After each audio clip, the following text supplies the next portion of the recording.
Hi, I'm Peggy, and I am with Kathleen Lisson today. She is a massage therapist, a lymphedema therapist, and just an all-around awesome person. Yes. Right? Author and international speaker, Kathleen Lisson. Yes. An international traveler, and you're like, she's the lady. Yes, absolutely. Yep. So, and we are going to talk a little bit about today, about lipedema today. Today about lipedema. Usually I talk about lymphedema, but today we're going to just focus on lipedema. Yep. So I wanted to just share some information. We actually had some people here at your studio last night. They were filming for a documentary, and we did a little photo shoot with them. They invited her because she's an expert. They invited me because I have a camera. Yes. That's all right. Yeah. So, but between both of us, right, we really got to help them out, and it was wonderful to help them. They saw there's a lot of body positivity. They're very proud and comfortable in their own skin, which is so wonderful to see people with this disease feeling comfortable in their own skin. So tell people what lipedema is, because some people are like, okay, you're talking about lipedema, what is that? Yes, and the people who are asking those questions might include your doctor. So yeah. So lipedema is a rare adipose tissue disorder.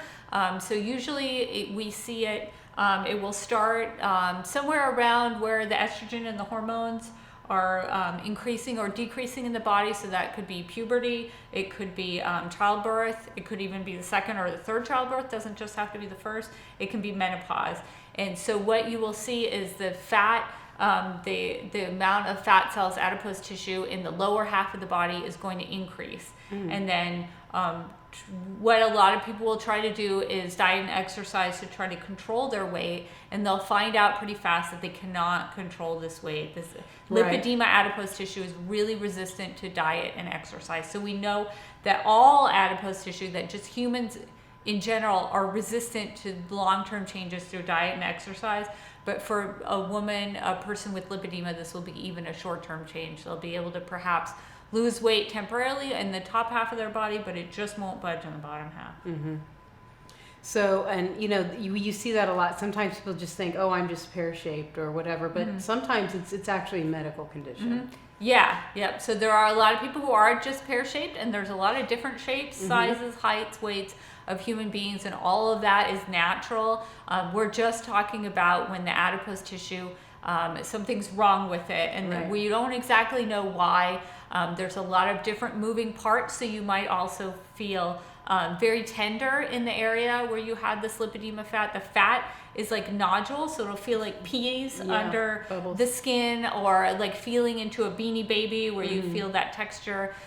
There may be a vein component, so they could have bruising, like just really weird. All I need to do is brush against something and I bruise, stuff like that. And then they could also have just the sensitivity to weight on their lap. So maybe everyone else loves playing with the dog jumping on their lap, but it's just very tender and you can't really take a lot of weight on your lap.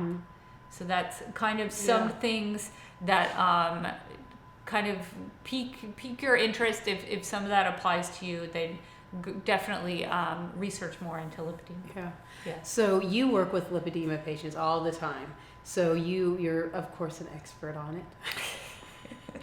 But we learned some stuff last night. Yes, and I learned one very interesting thing that I want to share with everyone that I was, and I wrote in the lipedema treatment guide, I wrote a lot about how to approach surgery if you do liposuction for lipedema, which is a surgery. There's also a lot of information on conservative treatments, but the lipedema surgery definitely has changed lives. I have clients after that surgery, and their life is profoundly different. The symptoms have really reduced, but I didn't really crystallize into this one tip. So it's not in the book, but I am here to give it to you now because I just learned it yesterday. And that is, we're focusing on the very first visit you have with the plastic surgeon that you want to give you the liposuction. When you go into that interview, you have to think everything that you're saying in that interview, they are going to record down in your medical record. And then for that medical record, if you are looking to get reimbursed with your insurance company with that medical record, the insurance company is going to have access to that interview and what you're saying. And the insurance company's job is to decide, is this a cosmetic surgery or is this medically necessary? So the words that you use to describe your experience with the lipedema is going to go in that medical record, and the insurance company is going to see it.